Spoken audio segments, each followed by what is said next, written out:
A seguir,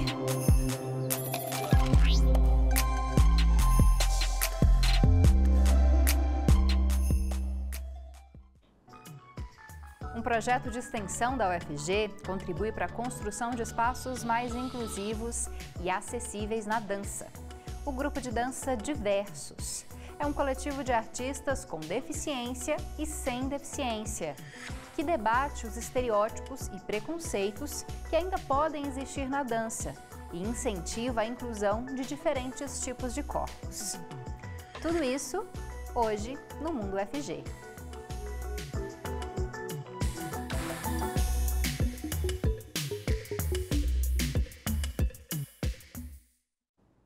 Ótima tarde para quem nos acompanha pela TV UFG e um oi especial para os ouvintes da Rádio Universitária 870 AM. Eu sou a Camila Maia, uma mulher branca de cabelos lisos e escuros na altura dos ombros, tenho olhos também escuros e visto uma roupa verde e preta. Quem faz a interpretação para Libras no programa de hoje é o Diogo Marques. Ele é integrante do Labitave. O Diogo é um homem de pele parda, com cabelos e olhos castanhos. Bom, e para falar sobre dança e diversidade, nós recebemos duas entrevistadas nesse primeiro bloco. E eu vou apresentá-las para vocês. A primeira é a Marline Dornelles, professora da Faculdade de Educação Física da UFG e diretora do grupo de dança Diversos.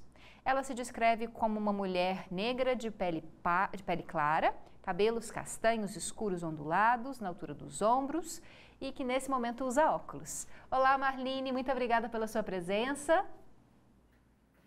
Olá, um oi a todas, todos e todes. Queria também, Camila, divulgar aqui o meu nome em Libras, né, em língua de sinais, que é a letra L, que ela escorre no lado esquerdo do meu rosto. Bacana, o Diogo agora já vai saber. Quando falar o nome da senhora, ele já vai conseguir fazer o sinal certinho. Obrigada por nos falar sobre isso, professora. Bom, e vamos receber também a Ana de Pelegrim, professora aposentada da Faculdade de Educação Física e Dança da UFG. Ela é uma mulher branca, de 50 anos de idade, tem cabelos castanhos e lisos até o meio das costas e também usa óculos. Olá, vou chamá-la de professora. Olá, professora Ana, muito obrigada pela sua presença. Oi, Camila, eu que agradeço o convite. Oi, Marline, muito bom te reencontrar. E oi, Diogo. Vou começar com a Ana para a gente falar um pouquinho desse cenário da dança. A gente citou no começo que ainda pode existir, como em qualquer espaço, né, da nossa sociedade, ainda certos estereótipos do tipo de corpo aceitável ou não para a dança. Queria que você falasse um pouquinho disso, né, nesse momento na dança brasileira. Ainda existe certo preconceito contra corpos diversos? Como é que a senhora enxerga isso?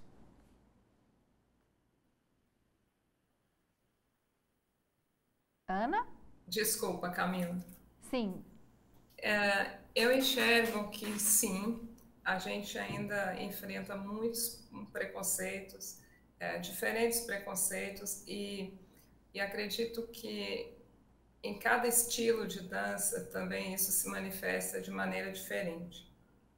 Eu posso falar mais do estilo que eu conheço e que eu trabalho, que é o flamenco, que é uma manifestação cultural que vem lá da Espanha.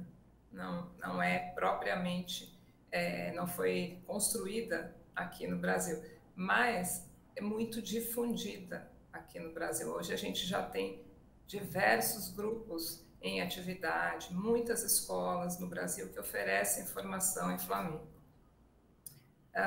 No caso do flamenco, eu diria que, como em qualquer outro estilo de dança aqui no Brasil, a gente já enfrenta um preconceito de gênero, um estereótipo de gênero que considera, né, que dança seria coisa de mulher. Então, a pergunta que eu ouço frequentemente é: mas para homem também dá? Homem também pode? Eu tenho que fazer essa explicação de que é óbvio que pode, deve, que o flamenco é para todo mundo, assim como a dança em geral. A dança é para todo mundo. Bacana. Bom, vou passar a palavra para a Marline. Professora Marline, queria também que a senhora ampliasse, né, também para outros tipos. A professora Ana falou do flamenco, mas em outros tipos de dança também pode haver esse estereótipo, né, de que é coisa apenas para a mulher, é uma prática apenas feminina, pode haver uma certa discriminação, né, dos corpos masculinos e também de corpos diferentes daqueles que a gente está acostumado. Por exemplo, no balé clássico nós estamos acostumados com mulheres muito magras, então existe também um preconceito contra pessoas fora desse padrão, pessoas gordas, pessoas com deficiência. Então, Camila, eu costumo dizer que não existe um tipo de preconceito, existem muitos tipos de preconceito que vêm assombrando o mundo da dança, porque a gente tem múltiplas danças também, principalmente no campo das danças cênicas, né, como você falou, o balé. Então, quando a gente fala nesse corpo diverso, para além do que a professora Ana nos apresenta de uma questão de gênero, né, ou de sexismo na dança, que de certa forma também acompanha outras danças para além da dança flamenca, como o balé, a gente precisa nominar outras diversidades que são excluídas do processo formativo ou de uma cena na dança hoje, né? A gente chama de dança cênica no Brasil. Então, o que a gente vai falar? A gente vai falar justamente desses corpos e desses padrões que são aceitos ou que são vistos hegemonicamente. E aí você falou aí na questão do feminino, você falou na questão de um estilo de corpo, portanto um estilo de corpo que corresponde ao balé clássico e deriva para a dança contemporânea, para o jazz, para essas danças que estão hoje nos palcos e nas escolas, nas academias de dança. E aí a gente vai elencar por que não, por que essa predominância, por exemplo, desse corpo magro. E eu vou trazer outras diversidades aqui, que é a questão da bipedia. Por que a gente tem que dançar sempre com as duas pernas em contato com o solo? Por que a gente não percebe também que a dança bípede é dominante? A questão do etarismo, né? A gente está falando de faixa etária, né? Eu sou uma bailarina com 45 anos, existem bailarinos e atores com mais de 60 anos. Então, temos essa diversidade de raça também, né? Por que algumas predominâncias de alguns estilos, nós não vemos pessoas pretas dançando, ou pessoas com síndrome de Down dançando, ou pessoas trans dançando. Então, quando a gente fala dessa multiplicidade, é tentar localizar quais são os padrões mais aceitos. E, principalmente, o que eu costumo dizer, que é a premissa do meu grupo, é dançar com o corpo que eu tenho, e não deixar o corpo subjugado a uma técnica ou a um padrão, né? E a gente tem visto esses questionamentos no palco e nos processos formativos. Então, eu costumo dizer que a gente dança não com o corpo, mas a partir do corpo. Professora Marline, a senhora falou de uma questão da raça também, né? Me lembro de recentemente a discussão das sapatilhas, né? Que a cor da sapatilha supostamente é uma cor que deveria se aproximar à tonalidade de pele da bailarina, mas que não existiam sapatilhas com tonalidades de pele que se aproximassem de mulheres negras, principalmente das mulheres negras retintas, né? Só isso já demonstra como esses corpos muitas vezes estão longe desse espaço, né? Pelo preconceito. Com certeza, o caso dessa nossa bailarina brasileira, né, que leva para fora essa questão da cor de pele e como a gente, principalmente, Camila, naturaliza os processos de violência colonial. Pensa também que eu fui bailarina e durante muito tempo não conseguia perceber por que não tinha, por exemplo, né, uniformes ou até colãs, por exemplo, a gente fala, né, de uma roupa que só tem PP, não vai ter M nem G. Né, de uma costureira que não sabe fazer um tutu com um diferencial, com uma bailarina cadeirante, por exemplo. Se é uma bailarina que utiliza a cadeira de rodas e que ela quer dançar, né, o tutu, para quem não sabe, é aquela roupa clássica do balé clássico, então, por que eu não posso fazer uma roupa para uma condição diferente daquela hegemônica em padrão, né? Então, você traz a questão da cor de pele e que a gente consegue aí fazer essas quebras, né, de padrões. Hoje a gente tem companhias e companhias de dança que estão revendo isso, inclusive mexendo na própria quem produz essa roupa, quem naturalizou essa invisibilidade da cor da nossa pele, o tamanho do nosso quadril e tudo mais, assim com relação à vestimenta, né? Porque a vestimenta também, ela tá ali para produzir uma estética na dança. E não estou falando só do balé, falo de inúmeras estéticas também que a gente tem a roupa, o figurino, né? Como um lugar também de aprisionamento ou de reafirmar um lugar de existência, né? Professora Ana, voltando para a senhora e também, claro, para uma outra um outro tipo de dança, né, que a senhora fala, é possível incluir também, por exemplo, no flamenco, né, esses outros corpos? O flamenco é uma dança que tem muito a ver também com questões emocionais e políticas, né, desde o seu surgimento. Queria que a senhora falasse disso também. Dentro dessa prática, é possível incluir esses corpos diversos também? Eles já estão inclusos? Camila, vou falar assim, agora é preciso te fazer um pedido. Sim. Se eu for deixando para trás alguma questão, eu peço que você me relembre, porque eu não consegui ouvir nadinha do que a Marlene falou. O áudio dela para mim não está chegando. Tá certo, professora. Então, direto para a sua questão. Queria começar por corpos no flamenco de maneira geral, chamando atenção para uma questão que seria aquilo que associa a dança a um corpo magro, malhado, forte, que passou por um trabalho de condicionamento físico e que tem lá, por exemplo, esse estereótipo que você exemplificou, o da bailarina clássica. No flamenco não tem isso, tá?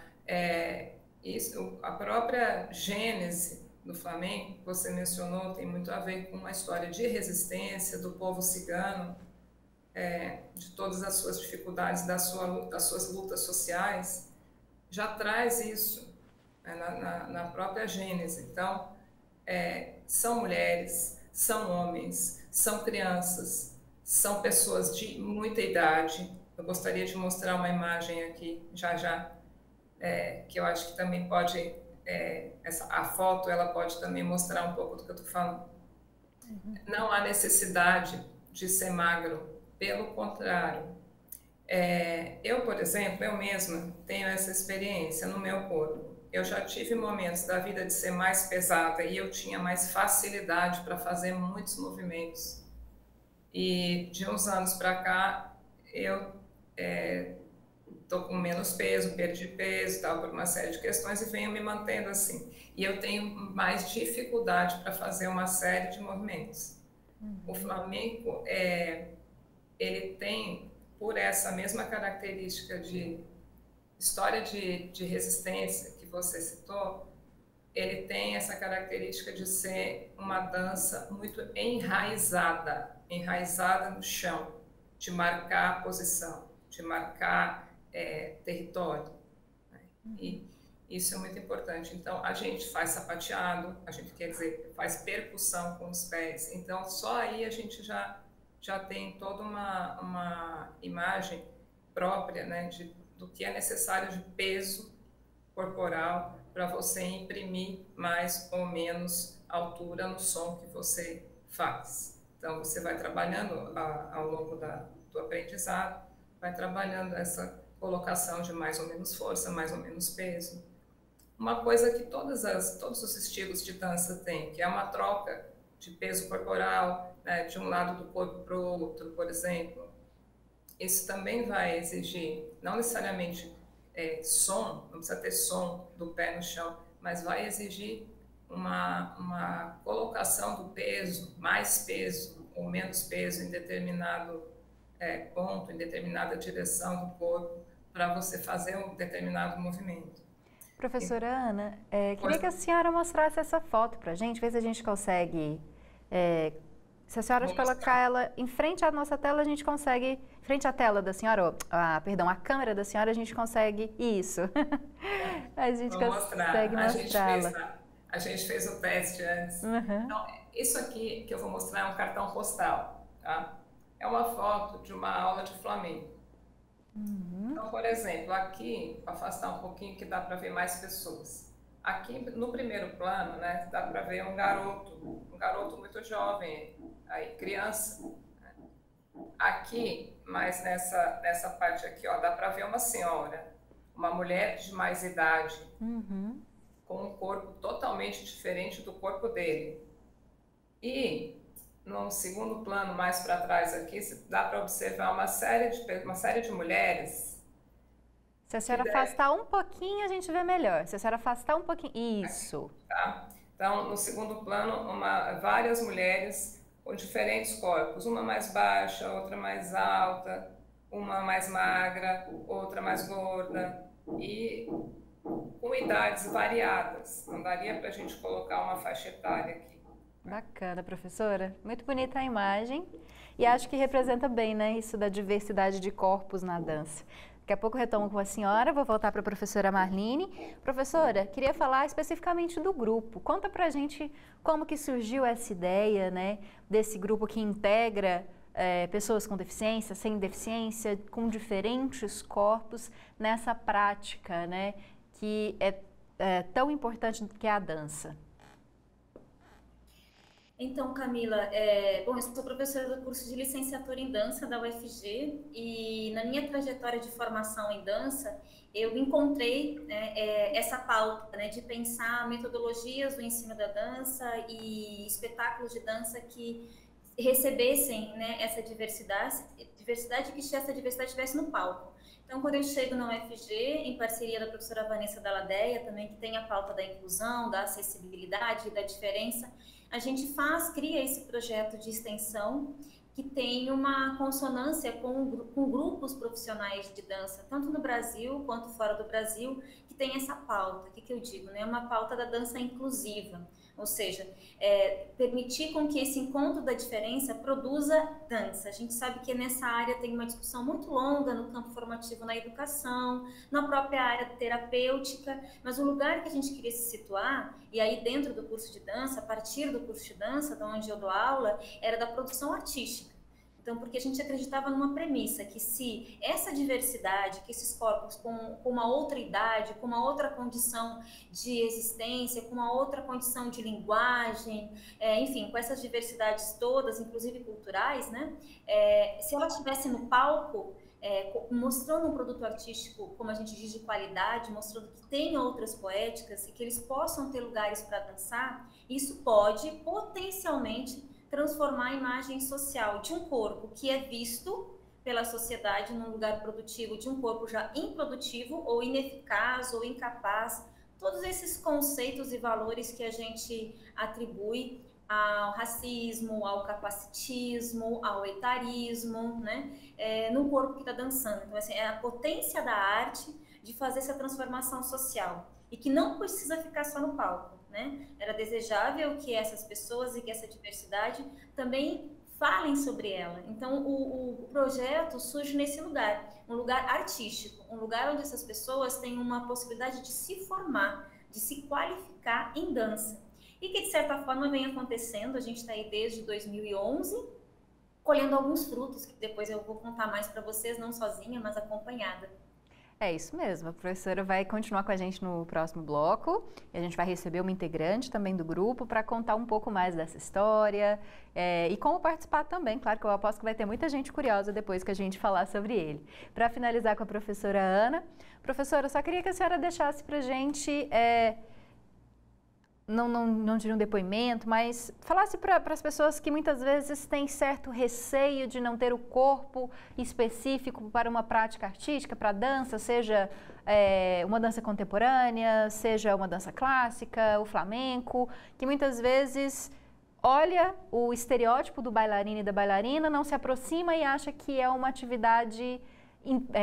um impedimento, né, para praticar essa atividade. A senhora acha que é possível a gente incluir diferentes corpos, né, todos os corpos nessa prática? Sim, e acho que é uma questão muito importante. Que bom que você está me dando essa oportunidade de falar. Eu acho que a gente, como professora e professores em geral, a gente tem a obrigação de cada vez mais esclarecer as pessoas. No meu caso, quando eu vou propor uma atividade aberta, uma oficina, uma aula aberta, oficina de flamenco aberta, eu sempre faço muita questão de esclarecer isso. Olha, o flamenco é para todo mundo. É para homem, para mulher, é para adulto, para jovem, para criança até. Ah, mas tem limite de idade? Não, não tem. Ah, mas eu tenho umas dores, eu não posso usar salto, o sapato do flamenco tem um saltinho mais ou menos de 5 centímetros. Não tem problema, você pode fazer de tênis, um sapato mais confortável. para você. Essas coisas são perfeitamente adaptáveis. Tem uma coisa interessante que eu participei de um outro debate com pessoas do Flamengo mesmo, recentemente, que incluía esse assunto de diferentes corpos, e uma das pessoas que participou, a professora de Flamengo, não é daqui de Goiânia, tem uma aluna com deficiência visual. E aí ela estava contando como que ela trabalhou, né, a possibilidade dessa aluna participar do espetáculo, com todo mundo, ir para o palco. E foi uma coisa muito interessante, o recurso que ela usou. Ela trabalhou com aromas. À frente do palco, um aroma, o lado direito, outro aroma, o lado esquerdo, outro aroma. Pessoas, né, no caso, que estavam dançando em volta dessa pessoa, usando algum perfume. Essa foi a referência que deu certo nesse caso. Então, cada caso é um caso, e a gente vai descobrindo possibilidades em conjunto com a própria pessoa, porque a própria pessoa que tem alguma deficiência, ela vai contribuir demais dizendo o que é melhor para ela, como que a gente pode ajudar. Que ótimo, professora Ana, muito bonito o exemplo que a senhora contou. Agradeço a sua participação com a gente, muito obrigada por tudo que a senhora trouxe, toda a sua experiência. Espero que a gente converse em outros momentos também. Eu que agradeço, também espero conversar com vocês em outros momentos. Bom, a professora Marlene continua com a gente. Como eu já te contei, a gente vai receber um outro integrante do grupo para contar um pouco mais sobre essa experiência, né, de dança inclusiva. Eu espero que você continue com a gente, porque o programa Mundo UFG volta em instantes.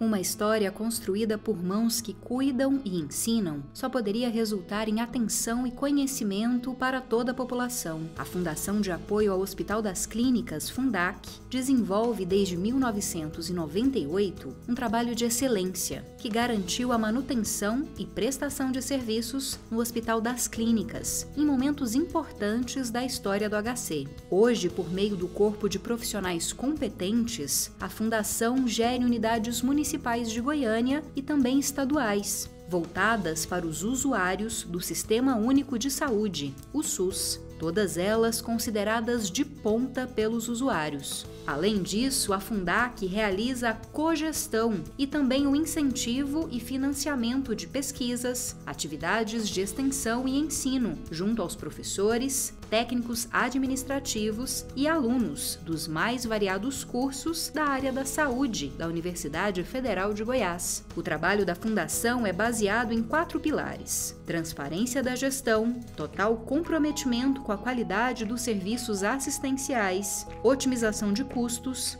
eficiência e eficácia em uma assistência humanizada. Assim, ela atua com respeito, carinho e dedicação a quem precisar. Fundac, uma fundação feita por gente que cuida da gente. Nenhuma descoberta humana começa sem pesquisa. É ela que faz a sociedade crescer e caminhar, que encontra soluções, promove a evolução de um país, melhora a qualidade de vida das pessoas e garante o futuro.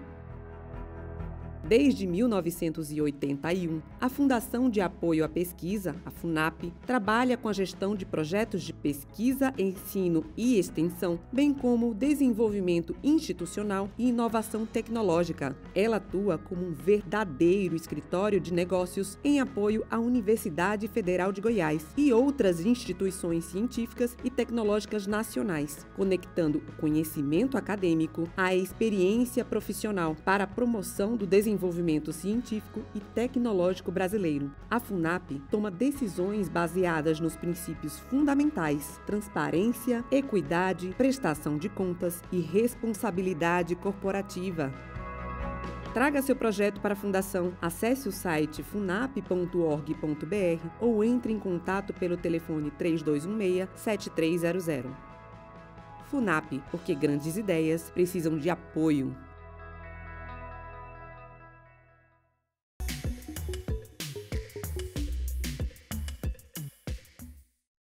Estamos de volta com o Mundo UFG de hoje. Você pode acompanhar o nosso programa pelas redes sociais da TV UFG. Nós temos YouTube, Instagram, Facebook, Twitter e agora também TikTok. Por esses canais você interage com a gente. Além disso, você consegue assistir o Mundo UFG em transmissões no Facebook, no Twitter e também no YouTube. E lá, claro, você deixa seu comentário, sua pergunta, sua interação com os nossos entrevistados.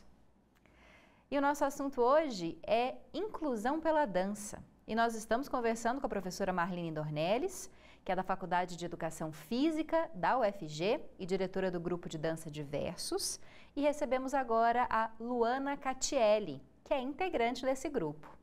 A Luana se descreve como uma mulher jovem, amarela, de cabelos castanhos escuros, longos e lisos e com o rosto arredondado. Olá, Luana, muito obrigada pela sua presença, muito bom poder conversar com você. Olá, boa tarde.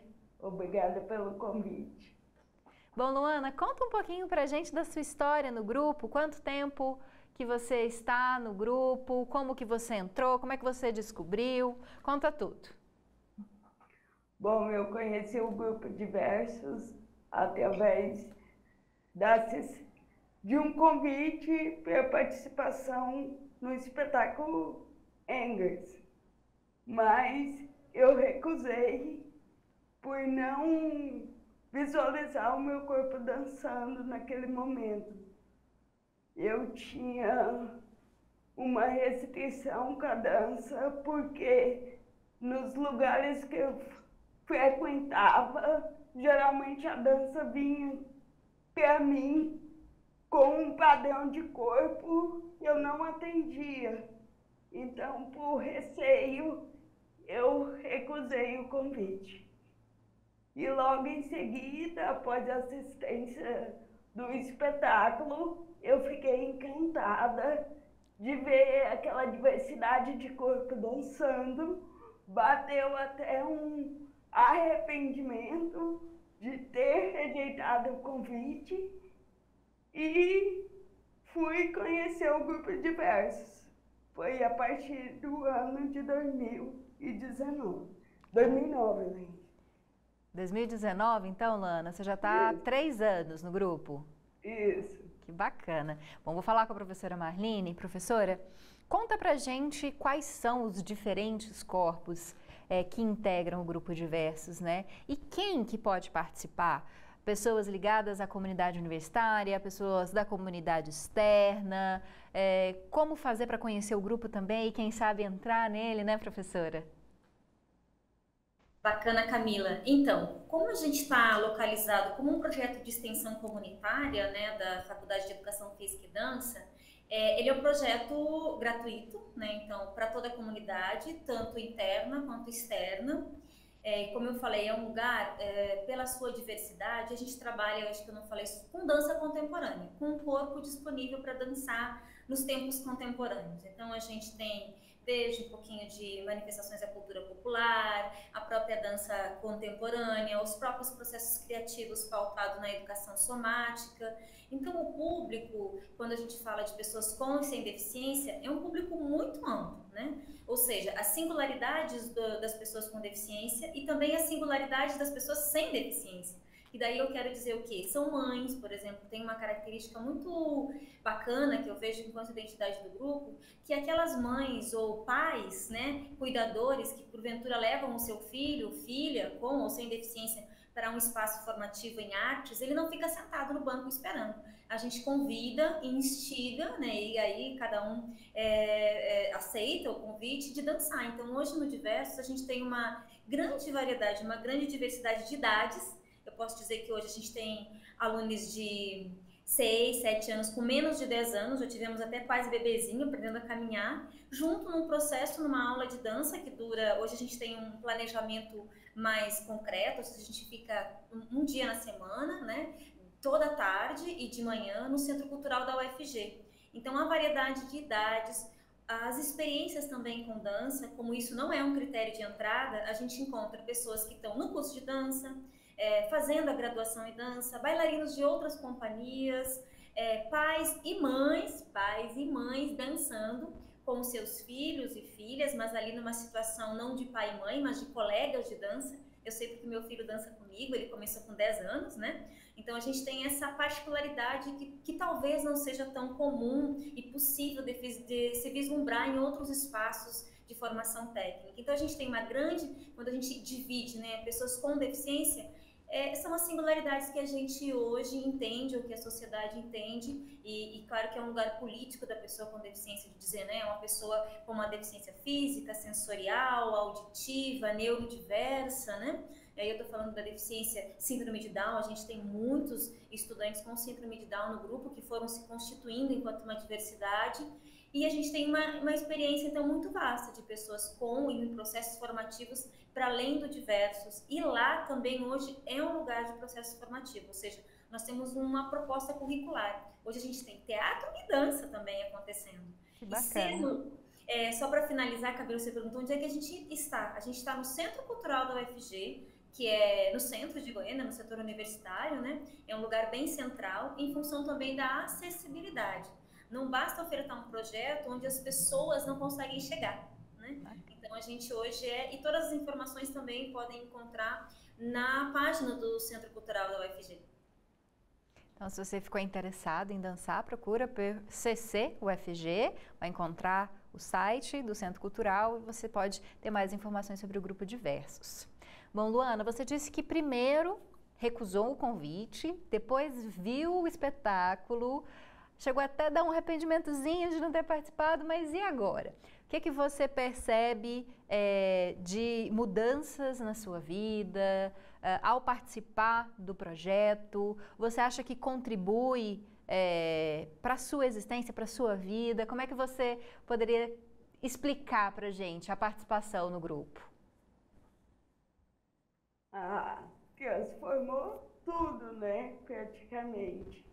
Me trouxe um conhecimento de corpo que eu não tinha. Eu não me pertencia enquanto corpo, enquanto presença a ser notada de modo que não viesse imbuída de preconceitos. E ao adentrar o grupo eu me sinto mais capaz, autônoma, porque o grupo, embora ele ainda necessita usar da palavra inclusão, as ações afirmativas que ele cria enquanto grupo não vai totalmente de encontro com essa palavra, porque lá não é necessário dizer que eu sou uma pessoa inclusa. Eles me aceitam conforme o meu corpo a minha presença está ali a todo momento. E dessa maneira eu tive mais autonomia no meu fazer artístico, nas minhas relações pessoais, nas minhas decisões. É muito importante para mim. Trouxe uma transformação de vida que eu jamais imaginava passar e conhecer. Sou muito grata. Muito emocionante ver o seu relato, Luana. Muito bom saber da sua felicidade de fazer parte do projeto. E Marlene, Luana disse uma coisa muito bonita, que a palavra inclusão é dita, né, quando se fala do grupo, mas que ela acha que no grupo nem é necessária, né, que ela não está incluída no grupo, que ela faz parte desse grupo de forma integral. Mas queria destacar uma coisa que é importante quando a gente pensa sobre inclusão, né? Pensar nessas especificidades de cada um, né? Nas singularidades de cada um para oferecer a melhor experiência, né? Porque é necessário pensar em certas adaptações, né? De espaço, de coreografia, muitas vezes. Queria que você explicasse isso para a gente, Marlene. São feitas essas adaptações para que as pessoas possam dançar e fazer essa prática da melhor forma possível? Então, Camila, aí que está uma mudança de chave interessante que a gente tem vivido, sobretudo, mais do que lido e entendido a inclusão enquanto um processo unidirecional. É isso que a Luana quis dizer. Lá, a nossa prática em dança, eu localizei ela como dança contemporânea, certo? Então lá a prática por si só ela já é inclusiva. Quer ver um exemplo? Lá a gente entende que o nosso conhecimento em Libras, ele não precisa esperar um surdo chegar. Ou seja, lá a gente aprende os sinais a partir de um corpo que é ouvinte, mas ela é fluente em Libras. Então, por exemplo, a audiodescrição ou o local, né, o espelho, a barra, ele é um cuidado, essa adaptação ao local, não só porque tem uma pessoa que não vê, mas porque é importante a gente reconhecer aquele espaço. Então, tem uma grande, que é quase metodológica, mas que direciona o trabalho, não tem uma prática hegemônica, uma prática para as pessoas que estão perfeitamente ouvintes, falantes, e aí eu adapto. Se eu parto de que eu preciso conhecer todos os corpos que estão na minha sala de aula, independente se eles têm deficiência ou não, eles podem ter outra singularidade, por exemplo, que eu te falo, uma coisa muito prática, trabalhar com balão.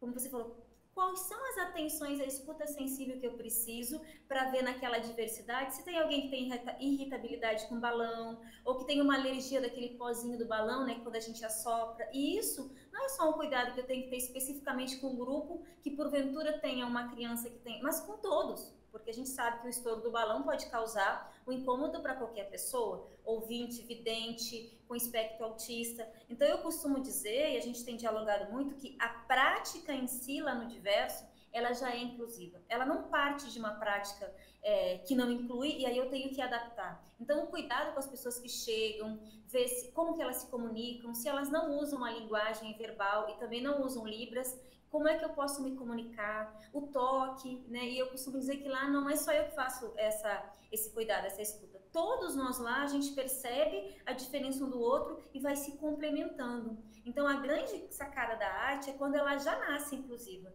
né? E isso pode ser até mesmo com outras práticas hegemônicas. Eu posso sim olhar, a gente tem uma grande professora de balé que fala assim, o balé é para todos os corpos. Então, ele já parte com essa premissa. É um pouco diferente do que eu ter uma atividade que não inclui e aí eu adaptar ela para, né, porque os corpos, ela já é por si só inclusiva. E isso serve para os nossos processos criativos e para o nosso dia a dia no grupo. Bom, Marlene, sei que vocês se apresentam, né? Vocês realizam apresentações, tem alguma já pensada para os próximos meses? Vocês estão planejando um novo espetáculo, né? Já fizeram espetáculos antes? Então, Camila, nós estamos com um espetáculo estreado esse ano que se chama Cartas ao Tempo, que inclusive a gente fez uma divulgação, ele está na página da Funarte. Então, é um espetáculo virtual do grupo, acessível, né? E ele está na página oficial da Funarte. Como foi um espetáculo virtual, a gente estreou e está lá, todo mundo pode acessar o canal da Funarte e assistir Cartas ao Tempo. E a gente também estreou um espetáculo que, de certa forma, é uma pesquisa internacional com Portugal e Espanha, que é o espetáculo Fronteiras. É um espetáculo híbrido, onde 6 bailarinos do Diverso estão no palco e um documentário virtual dialogando a partir desse tema que é Fronteiras com bailarinos de Madrid e com bailarinos de Portugal. Esse é um espetáculo que a gente pretende e a gente, como qualquer grupo artístico, né, a gente pleiteia editais, a gente está aí para... estreamos esse ano, em setembro, no CCUFG, e o ano que vem a gente está para estrear em outros editais, né? Porque esse lugar que... E eu queria também dizer assim, a grande importância de estar no palco é um lugar que as pessoas veem essa diversidade nos corpos, né? E se emocionam pela qualidade do trabalho, né? A diversidade é só mais uma questão naquele trabalho. A gente nunca se localiza e a gente quer estar em todos os lugares. Então, todos os editais a gente participa, porque a gente quer estar no cenário de Goiânia e do Brasil também. Bacana. Então, só para quem quiser assistir, Cartas ao Tempo, está no site da Funarte, é isso, professora? Isso, está no canal oficial da Funarte, lá tem um repertório lindo de, como que a gente está chamando de dança acessível, com recursos tecnológicos, mas também com corpos diversos, né? Então, não só o Diverso está lá, mas é um edital nacional e nós estamos lá representando a nossa região. Que ótimo. Bom, para finalizar, Luana, queria que você deixasse o seu depoimento, o seu convite, quem sabe alguém que esteja assistindo a gente, que nunca se imaginou dançando, que muitas vezes tinha essa mesma dificuldade que você tinha no começo, né, de se pensar num palco. Queria que você falasse para essas pessoas, fizesse um convite para elas para conhecer o grupo, pelo menos assistir as apresentações, né? Quem sabe elas se sintam motivadas a passar por essa experiência tão bonita que você tem passado. Sim, convido a todos a participarem, a se permitirem a conhecer o grupo de danças diversos, porque lá eu me encontrei e hoje eu sou, graças ao projeto que a Universidade Federal dá essa liberdade, autonomia, né? Para que o grupo de diversos venha fazer a diferença na sociedade. É um processo que realmente você é transformado, que realmente você se sente parte do mundo como algo singular, que você pode contribuir, que você pode ser agente de uma mudança efetiva na sociedade. Obrigada, viu, Luana? Muito bom ouvir essa história, muito emocionante acompanhar aí tudo que você nos conta. Obrigada, viu? Uma boa tarde para você. Eu que agradeço. Boa tarde. Obrigada também, professora Marlene, de novo aqui com a gente no Mundo UFG. Muito bom poder contar sempre com a senhora e para a gente poder falar desses projetos tão encantadores desenvolvidos. Bom, você que está aí assistindo, continue com a gente. Tem mais informação aqui no Mundo UFG. Daqui a pouco você pode conferir uma reportagem sobre uma exposição de alunos aqui da Universidade Federal de Goiás, que está sendo sediada na Vila Cultural Cora Coraline. É daí que eu volto em instantes.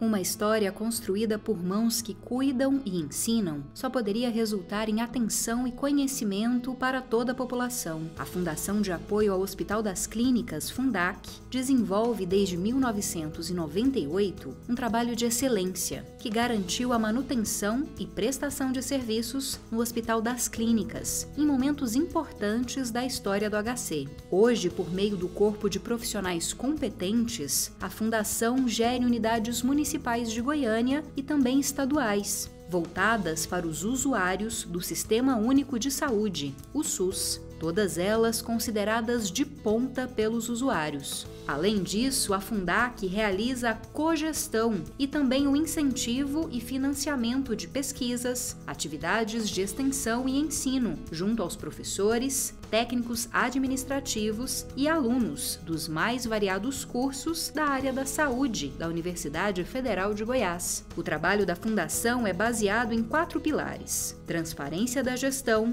total comprometimento com a qualidade dos serviços assistenciais, otimização de custos, eficiência e eficácia em uma assistência humanizada. Assim, ela atua com respeito, carinho e dedicação a quem precisar. Fundac, uma fundação feita por gente que cuida da gente. Nenhuma descoberta humana começa sem pesquisa. É ela que faz a sociedade crescer e caminhar, que encontra soluções, promove a evolução de um país, melhora a qualidade de vida das pessoas e garante o futuro.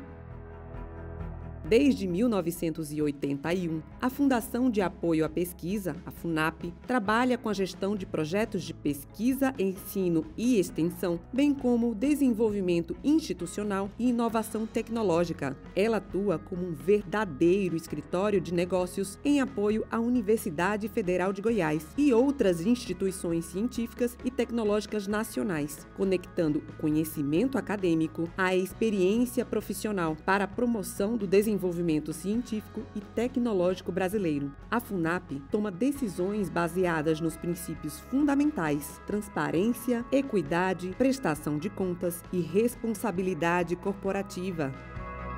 Traga seu projeto para a Fundação. Acesse o site funap.org.br ou entre em contato pelo telefone 3216-7300.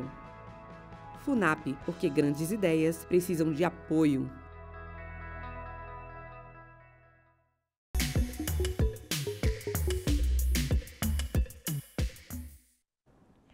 A mostra Antes que Acabe em Nós, Nosso Desejo, promovida pelo Núcleo de Práticas Artísticas Autobiográficas da Faculdade de Artes Visuais da UFG, pode ser visitada na Vila Cultural Cora Coralina. O Gustavo Soares conversou com algumas artistas visuais dessa exposição e traz mais detalhes para a gente agora. Os artistas que integram a exposição trabalham com conceitos autobiográficos. As perspectivas individuais dos pesquisadores são discutidas em encontros do núcleo, fundamentadas em textos decoloniais, do movimento latino-americano emergente. A pernambucana Inaya Maia atua na linha de busca em materialidades e imaterialidades autobiográficas nas poéticas artísticas e processos de criação. Com tinta artesanal de barro, tecido e folhas de aroeira, a artista resgata memórias de família apagadas pela colonização. Me valendo dos mecanismos, né, das artes visuais e pesquisa através da oralidade, assim como pesquisa de arquivos fotográficos também, percebi que faltava a imagem de uma das nossas ancestrais nos nossos registros, né, que é a avó do meu avô. Que, embora possa parecer uma parente um pouco distante, né, mas ela é mãe da minha bisavó. Por causa disso, né, por causa dessa ausência, eu me utilizei da pintura para fazer um retrato dela, baseado, né, nas histórias que minha tia-avó e a prima dela contavam, que são as duas pessoas que estão narrando esse vídeo que passa aqui do lado, né, onde a gente pode ver um pouquinho mais do processo de criação dessa pintura. A exposição Antes que Acabe em Nós, o Nosso Desejo, tem nome inspirado em um poema da escritora brasileira Hilda Hilst. A reunião das obras dos 24 artistas que integram ou já participaram do grupo de pesquisa NUPA comemora 5 anos de produção de conhecimento artístico. Esse é o trabalho de Chica, Feitio de Corações. A artista visual explora poéticas astrais e ancestrais. A idealização desse projeto é uma homenagem à nossa madrinha, Roseli, e mãe de santo. É um trabalho realizado através da espiritualidade de terreiro. Então, é um trabalho que tem o acompanhamento da minha moça, de uma pombagira, Dona Rainha. O trabalho de corações é um trabalho dela e que foi realizado em uma oficina coletiva com as mulheres do terreiro da Casa de Caridade Luz do Alvorecer. O trabalho com aspecto de nuvem é sobre afeto e intimidade. Juliana Oliveira busca em experiências próprias elementos que podem gerar identificação com quem vê a obra. Esse é um trabalho que começa com a morte da minha avó, bem no comecinho da pandemia. E com o fato de que, por conta das medidas, né, sanitárias, eu não pude ir no velório e no enterro dela. E eu fiquei com uma pergunta que norteia meu trabalho, né, que foi: e agora, o que eu faço com esse amor imenso que ficou, né? O que eu faço com o que resta de vida a partir do momento em que morre a minha maior referência de mulher, que era a minha avó, Dona Leonor. À medida que eu fui transitando, né, eu comecei primeiro por desenho, meio que trazendo uma representação mesmo da imagem da minha avó, uma tentativa de presentificar ela, mas que isso foi migrando para um caminho em que eu fui resgatando materiais que eu já trabalhava antes. Então, eu resgatei o barbante, é um material muito presente na minha obra. O branco, que é uma coisa que vem surgindo mais para o final de um luto branco, pensando na cegueira branca que o Saramago descreve, que é um excesso, né, uma cegueira por excesso.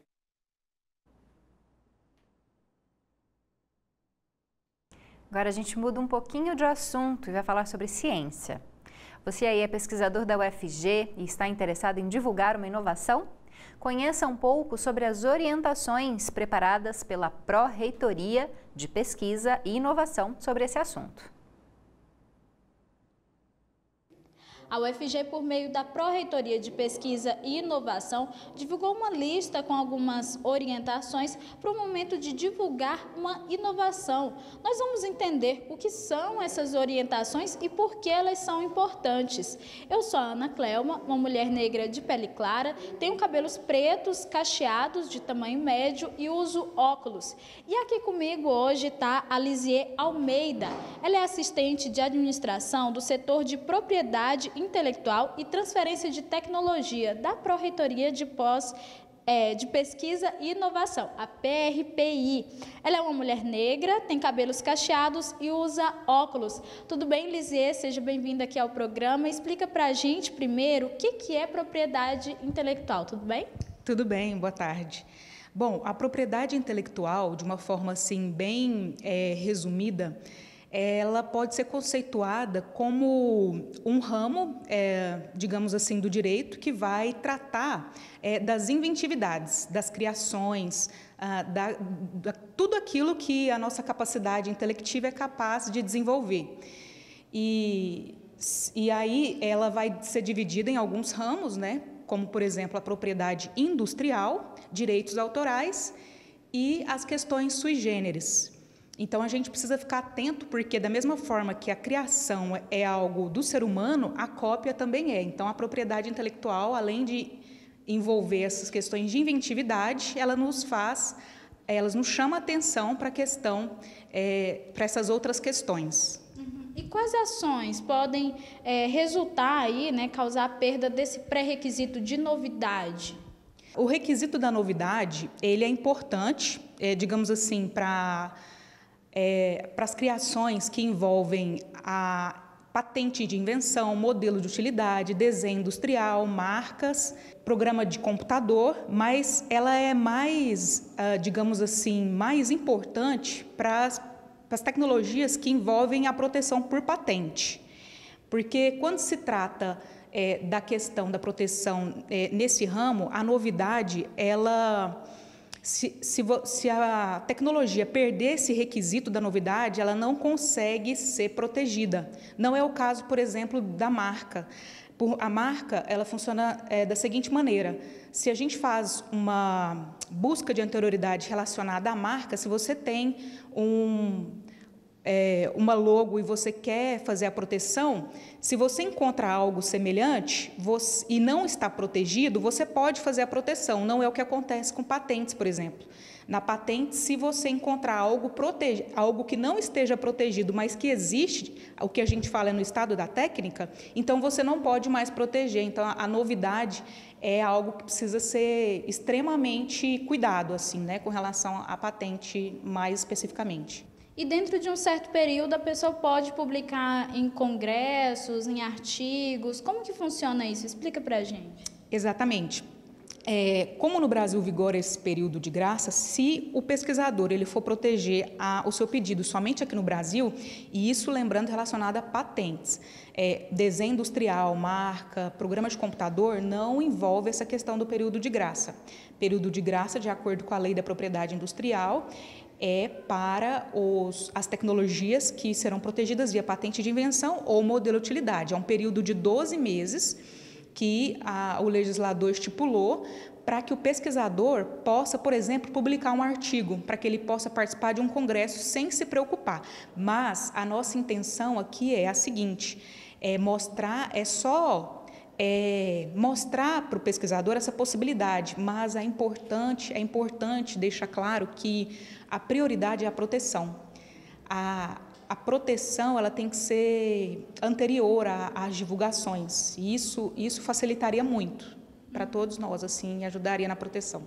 Com certeza. Então, é importante proteger, é importante ficar atento também a essas orientações. Lisier Almeida, muito obrigada por conversar aqui com a gente, da PRPI, a Pró-Reitoria de Pesquisa e Inovação.